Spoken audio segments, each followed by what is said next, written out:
Assalamualaikum warahmatullahi wabarakatuh. Kembali ke lebay. Awas, perangkap iblis. Ya ayyuhalladzina amanu atiiullaha wa atiiur rasul.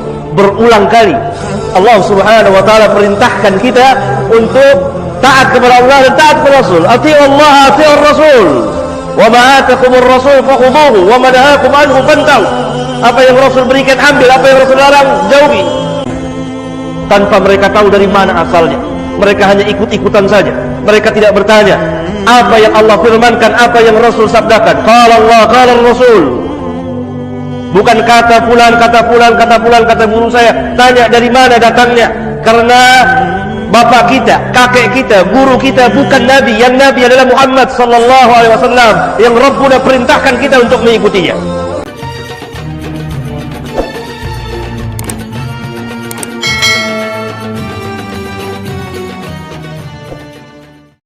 Alhamdulillahirabbil alamin. Allahumma sholli ala Muhammad wa ala ali Muhammad.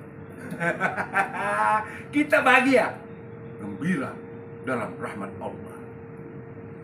Perkataan Allah atau firman Allah, perkataan Rasulullah Shallallahu Alaihi Wasallam, Muhammad bin Abdullah bin Abdul Muthalib bin Hashim bin Abdul Manaf, atau sabda-sabda Rasulullah.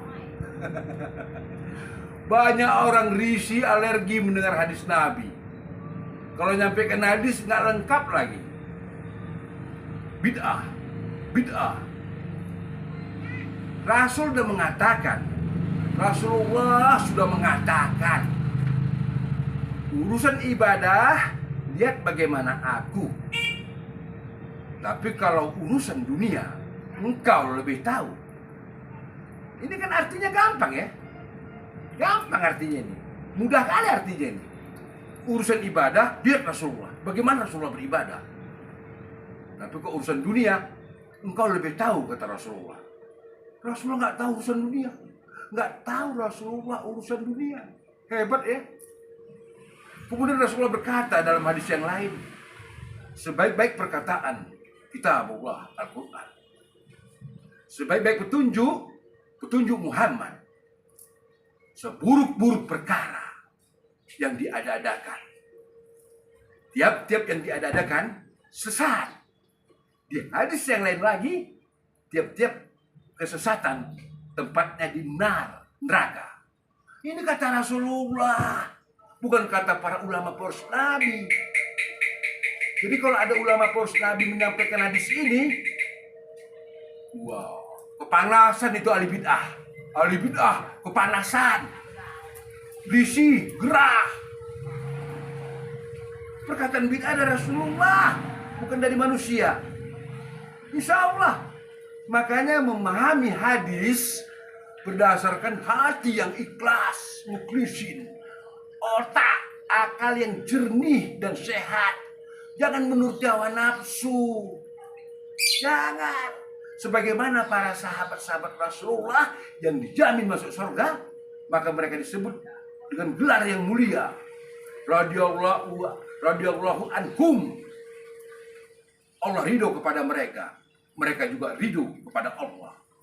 Nggak pernah menafsirkan Quran, menafsirkan hadis, mengikuti pendapat akal pikiran hawa nafsu. Tidak. Nggak kayak zaman sekarang ini. Kalau nggak cocok dengan hawa nafsunya, nggak cocok dengan seleranya, nggak sesuai dengan pendapat akal pikirannya, hadis Nabi nggak dipakai.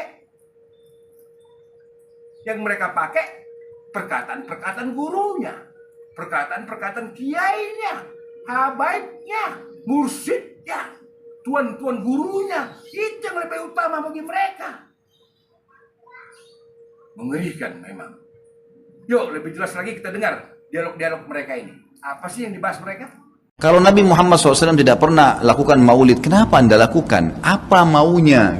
Kalau alasanmu tidak ada pada zaman Nabi, jangan kau naik pesawat pergi tanah suci. Ada ustadz mengatakan maulid itu termasuk dalam khilafiyah. Maulid Nabi bid'ah.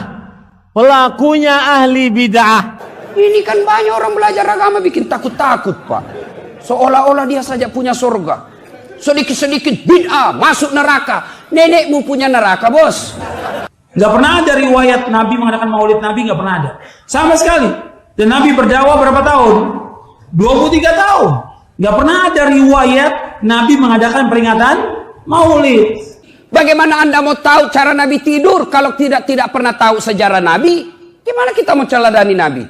Maka itulah gunanya maulid. Saya sedang membantah pendapat seorang ustadz masalahnya. Maka kalau dikatakan misalnya maulid Nabi ada zaman Nabi? Nggak ada. Zaman sahabat? Nggak ada. Zaman tabi'in? Nggak ada. Zaman sekarang? Ada. Sama dengan bid'ah. Betul. Baru belajar Islam 3 bulan. Itu pun melalui YouTube. Baru 2 menit habis kuotanya. Yang ngerti Islam setengah-setengah. Maulid bid'ah, Barasanji bid'ah, Taksiyah bid'ah, Isra Mi'raj bid'ah. Kenapa? Tidak ada pada zaman Nabi. Para sahabat adalah orang yang paling cinta kepada siapa? Nabi Muhammad SAW. Tapi nggak pernah mengadakan perayaan maulid. Sama sekali nggak pernah. Jadi bapak yang tidak mau maulid silahkan. Tapi jangan katakan kami sesat. Ini tuh bingung saya lihat ini. Tidak tahu belajar agama di mana. Tolong datangkan kepada saya satu saja pendapat, tidak usah dari para sahabat, tidak usah dari para tabi'in.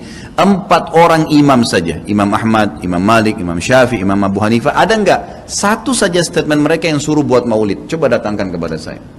Tidak pernah ada, satu pun tidak ada statement mereka. Coba dengar acara maulid ini isinya, pembacaan ayat suci Al-Quran. Tolong saya tunjukkan ke mana ayat atau hadis yang melarang orang baca Quran. Itu munculnya maulid di tahun pas Imam Ahmad terakhir tuh, 10 tahun sebelum meninggal, 230 Hijriah oleh orang-orang Syiah yang ada di Mesir. Itu mereka lakukan karena mereka mau mencontohi ya yang dilakukan oleh orang-orang Nasrani merayakan hari lahirnya Nabi Isa. Ini bid'ah, ini syirik, ini kafir, ini munafik, ini sesat, ini di surga, ini di neraka. Ilmunya siapa? Bukan ilmunya Nabi Muhammad. Ilmunya Nabi Muhammad tidak mengkafirkan sesama muslim. Ilmunya Nabi Muhammad tidak mensyirikkan sesama orang Islam. Ilmunya Nabi Muhammad nggak pernah membid'ahkan. Ini kadang-kadang kita dituduh dikit-dikit bid'ah, dikit-dikit bid'ah. Lihat awal ceramahnya aja bid'ah jalan. Kullu bid'atin dhalalah. Lihat kan? Dan para ikhwan yang dirahmati oleh Allah Subhanahu wa taala, saya kadang terenyuh, sedih, entah nanti bagaimana kita berhadapan dengan Rasulullah sallallahu alaihi wasallam ketika hadis beliau dicela. Orang-orang salafi dalilnya cuma satu. Man amila amalan laisa alaihi amrun fahuwa rad. Barang siapa yang beramal yang bukan dari contohnya maka amalannya tertolak. Itu aja diulang-ulang. Jadi penghinaan terhadap hadis. Itu hadis Rasulmu yang kamu bersyahadat dengannya. Yang tidak akan sempurna syahadatmu kecuali kamu mempercayai apa yang beliau sampaikan. Ini malah dihinakan, direndahkan. Seakan-akan tidak ada nilainya hadis tersebut. Tapi kalau kita diam, berakibat bid'ah merajalela, sunnah semakin hilang. Kalau kita bicara, berakibat jadi kayak ada gesekan. Tapi kata Imam Asy-Syatibi apa? Mudarat tersebar dan merajalenya bid'ah itu lebih besar dibandingkan mudarat daripada gesekan yang muncul akibat membantah apa? Bid'ah. Masalahnya kan ada kaidah usul fikih, kalau bertemu 2 mudarat maka ambil yang paling ringan mudaratnya. Nah, sekarang kalau kita diam, antum semua diam, itu semakin menyebar, semakin merajalela. Kita diamkan. Jangan. Kita harus jelaskan. Ya, makanya kata Imam Ahmad apa? Fa idza sakattu ana wa sakatta anta, kalau aku diam kamu diam, kapan orang bodoh tahu ini benar ini salah? Kapan? Sekarang kalau kita menjelaskan maksiat, pelaku maksiat juga ngambek, Pak. Kita menjelaskan tentang bahaya LGBT misalnya, itu orang-orang LGBT marah, Pak. Apakah hanya karena takut berpecah belah kemudian kita diam? Apa bedanya? Sama halnya dini. Apalagi bid'ah itu sangat merusak kemurnian Islam. Iya. Apakah tidak ada lembaga resmi yang memberikan pencerahan? Nah, ini masalahnya nggak ada, Pak. Iya. Nggak ada lembaga yang resmi yang memberikan pencerahan. Yang ada banyak juga yang malah kemudian membela kebid'ahan. Ya. Ini yang kita tentunya tidak inginkan, akhwal Islam. Ya, kalau misalnya itu bid'ah-bid'ah yang masih diperselisihkan oleh para ulama, kita juga paham kok. Kita tidak pernah mencap pelakunya sebagai ahli bid'ah. Tapi kan masalah khilafiyah, yang satu mentarjih ini bid'ah, yang satu mentarjih ini bukan bid'ah, soal-soal biasa, sama dengan masalah fikih. Apa bedanya? Masalah fikih misalnya, mazhab Syafi'i mengatakan makmum baca Al-Fatihah di belakang imam, baik sir maupun jahar. Imam Ahmad mengatakan kalau jahar diam, kalau sir baca. Abu Hanifah mengatakan jangan baca sama sekali. Dalam hal ini kita katakan apa? Silakan amalkan sesuai dengan. Tapi boleh nggak saya sampaikan pendapat saya adalah merojihkan bahwa tidak dijaharkan? Boleh, nggak masalah. Ketika misalnya ini masalah bid'ah diperselisihkan para ulama, apakah ini bid'ah atau tidak? Boleh nggak saya merojihkan bahwa ini perkara bid'ah? Boleh, sesuai dengan yang kita pandang rojih. Tapi kita tidak menghukumi lawan kita sebagai ahli bid'ah. Kenapa? Karena ini masalah khilafiyah di kalangan para ulama juga. Beda dengan para ulama semua sepakat, ya. Ulama yang dimaksud dengan ulama di sini ulama-ulama ahlu sunnah wal jamaah, terutama ulama salafus saleh. Ya, salafus saleh itu generasi-generasi pertama. Ya. Kalau misalnya mereka semua sepakat seluruhnya tanpa terkecuali mengatakan itu bid'ah, masa kita diam? Karena di zaman sekarang ini kan Pak, banyak perkara-perkara yang di zaman dahulu para ulama sudah sepakat, di zaman sekarang diperselisihkan. Padahal di zaman dulu tidak ada perselisihan.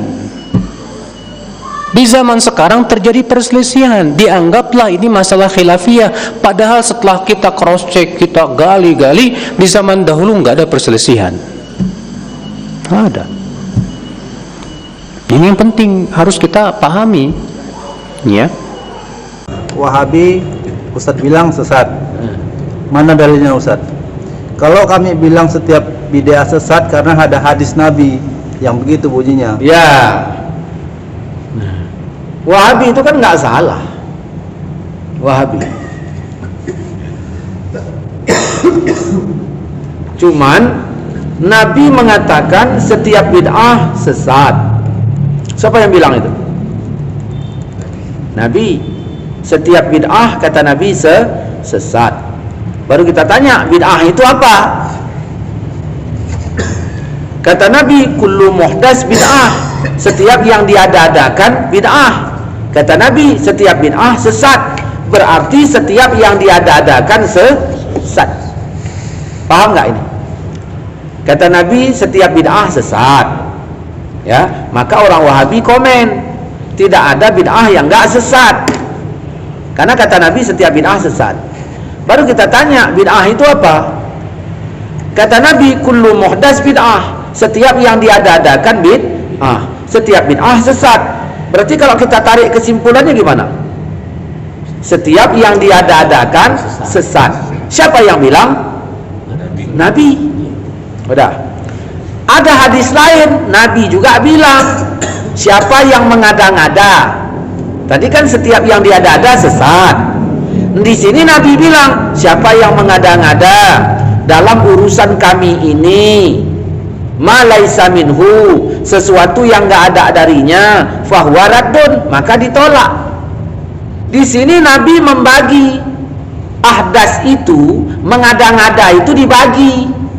Dibagi Nabi yang pertama dalam urusan kami, berarti yang bukan urusan agama enggak apa-apa. Nabi haji, ini urusan agama nggak? Kita wajib haji seperti haji Nabi. Udah, Nabi haji naik onta, ontanya agama apa nggak? Bukan, berarti nggak apa-apa naik Garuda, karena bukan urusan agama. Sedangkan hadis yang pertama tadi nggak dibagi. Wahabi ngikut hadis yang pertama, nolak yang kedua. Di sini kurang ajar betulnya. Kalau kita memakai dua, Kalau kita pakai hadis yang pertama, setiap yang diada-adakan sesat, ya, setiap yang diada-adakan sesat. Nah, kecuali pakai hadis yang kedua yang dalam urusan dunia, berarti nggak apa-apa naik Innova. Hadis Nabi berbunyi kullu bid'atin dalalah, setiap bid'ah sesat. Wa kullu dalalatin finnar, setiap sesat tempatnya neraka. Ini hadis riwayat Imam Ahmad dan Imam Ibnu Majah, dicantumkan oleh ulama besar kita Imam Nawawi, ulama besar dalam mazhab Asy-Syafi'i, dan beliau bukan ulama Wahabi. Beliau ulama Syafi'i, Imam Nawawi dalam dua kitab beliau Al-Arba'in dan Riyadhus Shalihin. Akankah kita masih merasa risih dengan peringatan bahaya bid'ah? Akankah kita akan menilai suatu dakwah yang menerangkan pentingnya ikut sunnah dan bahaya bid'ah adalah dakwah yang radikal, dakwah yang ekstrem?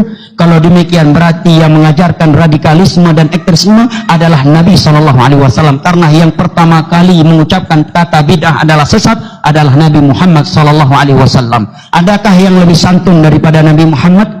Adakah yang dakwahnya lebih hikmah daripada Nabi Muhammad? Dan adakah yang berani memvonis Nabi Muhammad adalah Nabi yang mengajak kepada radikalisme? Seorang yang ekstrem dalam dakwahnya. Karena yang kita sampaikan umum, kaidah umum, hadis, terjemahan, ya kan? Kecuali kita tunjuk batang hidung. Ente bidah, sesat neraka, sesat neraka, sesat neraka, bidah. Itu baru radikal, itu baru ekstrem. Ini yang kita baca cuma hadis. Nabi bersabda, wa kullu muhdatsatin bid'ah, wa kullu bid'atin dhalalah, wa kullu dhalalatin finnar. Setiap perkara baru yang diada-adakan dalam urusan agama adalah bid'ah. Setiap bid'ah adalah sesat. Setiap kesesatan tepatnya adalah neraka. Riwayat Imam Ahmad, riwayat Ibnu Majah, selesai, tanpa menunjuk batang hidung orang. Radikalisme dari mana? Ekstrem dari mana? Dari Hong Kong. Kecuali kita udah nunjuk batang hidung ormas ini, partai ini, hidungnya ini, ustadz ini, itu baru radikal. Kita cuma baca hadis. Oh, boleh juga, jangan saya baca, bapak aja baca terjemahnya. Coba artikan kullu bid'atin dhalalah. Apa artinya? Setiap sholat mulia, itu artinya nggak bisa. Wa kullu bid'atin dhalalah, yang mau masuk surga hendaknya beramal, begitu artinya. Nggak bisa juga. Coba bapak bacakan dan terjemahkan. Saya mau dengar. Pakai mic. Baca hadis kullu bid'atin dhalalah wa kullu dhalalatin finnar. Terjemahkan. Bisa juga. Cuma itu yang kita sampaikan, meneruskan hadis Nabi. Karena khawatir kalau kita mati belum menyampaikannya, nanti di hari kiamat diminta pertanggungjawaban, kita nggak punya jawaban. Cuma sekedar itu.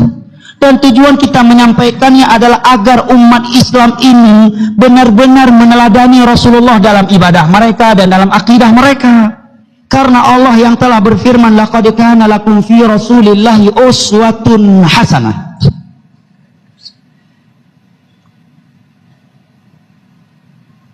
Sungguh telah ada suri toladan yang baik untuk kalian pada diri Rasulullah SAW. Ini tujuan kita.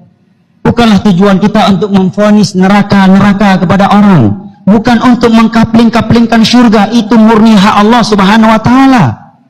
Tujuan kita adalah agar manusia beribadah ikut sunnah Nabi, bukan mengikuti budaya setempat, adat istiadat, mengikuti mayoritas orang. Cuma itu tujuan kita, nggak lebih dari itu. Itu pun kalau didengar, ya alhamdulillah. Nggak didengar pun nggak masalah. Tidak ada pemaksaan, tidak ada kartu keanggotaan. Cuma itu. Radikal dari sisi mana? Kecuali kita keliling-keliling, bawa parang, bawa kampak, yang buat bid'ah, bacok. Yang buat bid'ah ini bacok, usir, bakar. Itu baru radikal. Kita cuma bilang Nabi bersabda kullu bid'atin dhalalah wa kullu dhalalatin finnar. Udah. Lo masih lakukan ya antara lo dan Allah Subhanahu wa Ta'ala. Surga neraka lo itu milik Allah, bukan milik saya. Kembali lagi ulama poros Nabi menjelaskan apa itu bid'ah. Ya ini tempat bertanya. Aduh ya Allah. Ustadz Al-Mukarram, ulama pewaris Nabi, Abu Farhan Aceh. Mereka Ustadz ulama pewaris Nabi ini berasal dari barat Indonesia. Itu kampung halamannya. Tetangga sama aku Medan. Aku dari Medan, dia dari Aceh. Ya nggak jauh lah. Naik mobil 8-9 jam dari Medan ke Aceh sampai. Luas ilmunya, dalam. Karena beliau belajar di Madinah. Madinah itu adalah awal munculnya Islam. Nanti aku diprotes lagi, bukan di Madinah wal lebay, tapi di Makkah, di Bakkah, Mekah. Disitulah pertamanya Rasul mendapatkan wahyu di Gua Hiro. Iqra. Ayah, pertama munculnya Islam. Mekah, iya di Mekah. Madinah, tempat hijrahnya Rasulullah dari Mekah ke Madinah. Insya Allah, itu tempat beliau belajar. Sumber-sumber Islam di sana banyak, nggak terbatas. Guru kita, Abu Farhan Aceh, mari kita doakan panjang umurnya. Walau digusur pengajiannya, tetap berkibar bendera akidahnya. Tauhid, tegakkan Quran, tegakkan sunnah, hancurkan bid'ah, tahlil khurafat. Wassalamualaikum warahmatullahi wabarakatuh. Alhamdulillahi Rabbil Alamin.